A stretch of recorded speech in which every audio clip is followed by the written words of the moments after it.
Hello everyone, welcome back to my channel. আশা ৰাখিছোঁ সকলোৱে ভালে আছে আৰু ভালে থাকিব। গাইছ আজি আমি মালচিং কৰি দিছোঁ, গছৰ গুৰিবিলাকত মালচিং কৰি দিছোঁ, মানে পানীৰ ধৰি ৰাখিবৰ কাৰণে কাঠৰ যোনবিলাক আপোনাৰ বাকলি থাকে সেইবিলাক আমি সকলো দিছোঁ, মানে পানীটো এবজৰ্ব বেছি কৰিব।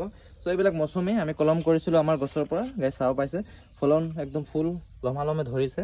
সৰু এটা চাওক 10 ইঞ্চি মান টাবত 10-12 ইঞ্চি সাইজ টাবত এটা আমি লগাই দিছোঁ। তলত আমাৰ এই ৱাটাৰ ড্ৰেইন কৰিবৰ কাৰণে সুবিধা আছে। তলত গিটি দি পেলাই এনেকৈ মালচিং দি পেলাই আকৌ জাবৰ জোথৰ অলপ শুকান পাত দি পেলাই তাৰপিছত আকৌ মাটি দি পেলাই পচন সাৰ দি পেলাই আমি এইবিলাক প্ৰস্তুত কৰি লগাইছোঁ। চাওক ফুল কেনেকুৱা, আৰু এয়া চাওক আপুনি মৌচুমী কেনেকুৱা হৈছে। চাওক চাওক এয়া ফুল লাগিছে গছত, 12মহীয়া কমকট গছত কি ধুনীয়াকৈ মালচিং ইয়াকো কৰিছোঁ। চাওক একদম লমালমে গছত কি ধুনীয়াকৈ লাগিছে, চাব পাইছে গাইছ। চাওক কি ধুনীয়া, চাওক ফুলিছে বতৰত একদম কি ঘ্ৰাণ, একদম কি ধুনীয়া চাব পাইছে। কুঁহিয়াৰ গছৰে হয়, অৰ্গেনিক ফুললে একদম। এতিয়াতো খাব নোৱাৰি কিয় আমাৰ ফাষ্টিং আছে।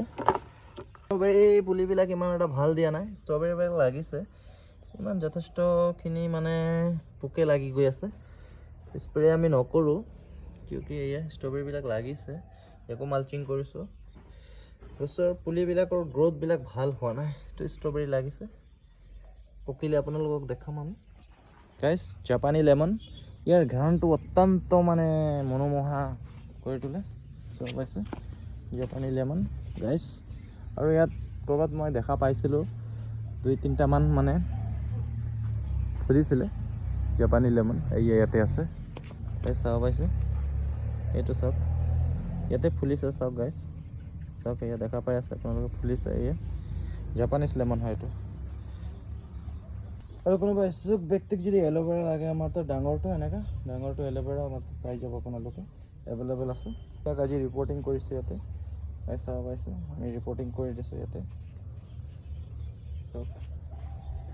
লমালমে অমিতাবিলাক পকি আছে, চাওক গাইছ 2-3টা দেখা পাব আপোনালোকে। এই অমিতা চৰাই খায়, চৰাই এইটো কাৰণে আমি বেছি নাপাৰোঁ। এইটো চৰাই ফুটা কৰিছে, চাব পাইছে চৰাই ফুটা কৰিছে, এইটো চৰাই ফুটা কৰি ৰাখিছে, আমি বেছি নাপাৰোঁ।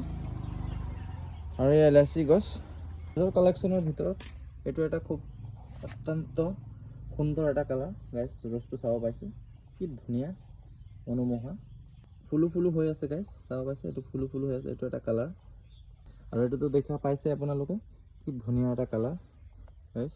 চাওক কি ধুনীয়া এটা কালাৰ, পিংক কালাৰ, একদম পূৰা অৰিজিনেল পিংক কালাৰ ফুলিব। বহুত ডাঙৰ হয় এইটো গছটো। চাওক ইয়াতে আমি চব মালচিং কৰিছোঁ আজি, চ' ইয়াতে হৈ যাব। আৰু ইয়াত মৌচুমীৰ পূৰা ফুল লাগিছে মৌচুমীৰ গাইছ, চাব পাইছে আপোনালোকে লমালমে।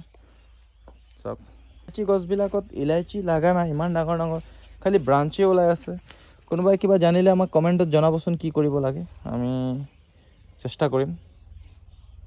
ইলাইচি গছ, এই আমাৰ কাজি নেমু চাব পাইছে লমালমে লাগি আছে, ফুলো আহি আছে। এয়া এপিনে ফুল এপিনে নেমু লাগি আছে, একদম লমালমে লাগি আছে নেমু গাইছ, চাব পাইছে।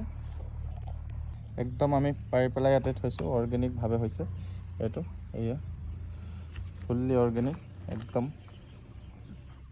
আৰু নানান ধৰণৰ আমাৰ ফুলৰ কালেকশ্যন আছে ইফালে।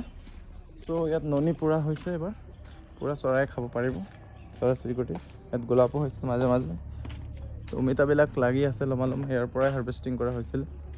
ইয়াতো এইবাৰ ফলন ইলাইচি নেমু, এইটো ইলাইচি নেমুৰ পুলিবিলাক লগাইছিলোঁ আনি পেলাই তাৰ পৰা।